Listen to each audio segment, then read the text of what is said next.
सैयद ते पढ़नी या गाल नबी का करनी या सलवात सैयद ते पढ़नी या गाल नबी का करनी या जे को नबी जो जिक्र कंदो बेड़ी तंहिंजे तरणी या सलवात सैयद ते सलवात सैयद ते पढ़नी या गाल नबी का करनी या सलवात सैयद ते पढ़नी या गाल नबी का करनी या जे को नबी जो जिक्र कंदो बेड़ी तंहिंजे तरणी या सलवात सैयद ते नफिल नमाज़ूं रोज़ा ज़कातूं फर्ज खुदा जा आहिनि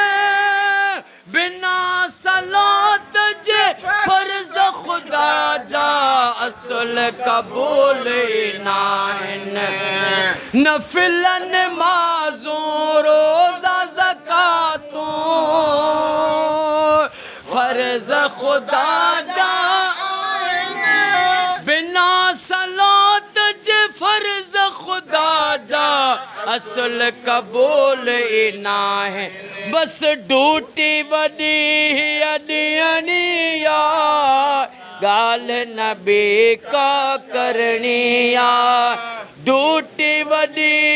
अडियनी या गाल नबी का करनी या जे को नबी जो जिक्र कंदो बेड़ी तंहिंजे तरणी या सलवात सैयद ते सलवात पढ़ण सां मोमिन खे या राज इलाही मिलंदो मोमिन उन सां प्यार कंदो ऐं मुनाफ़िक आहे सड़ंदो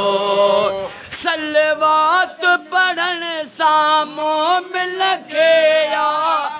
राज इलाही मिलंदो मोमिन उन सां प्यार कंदो ऐं मुनाफ़िक आहे सड़ंदो मुनाफ़िक जी दिलि सड़नी या गाल नबी का करनी या मुनाफ़िक जी दिलि सड़नी या गाल नबी का करनी या जे को नबी जो जिक्र कंदो बेड़ी तंहिंजे तरणी या सलवात सैयद ते सलवात सैयद ते पढ़नी या गाल नबी का करनी या जे को नबी जो जिक्र कंदो बेड़ी तंहिंजे तरणी या सलवात सैयद ते स्याल सलीम अवेसी आशिक सदा पढ़े सलवातूं घर घर में प्या पढ़ंदा आयो ॾींह हुजे तोड़े रातियों बस ज़ात खुदा जी रहणी या ज़ात खुदा जी रहनी या गाल नबी का करनी या जे को नबी जो जिक्र कंदो बेड़ी तंहिंजी करनी या सलवात सैयद ते सलवात सैयद ते पढ़नी या गाल नबी का करनी या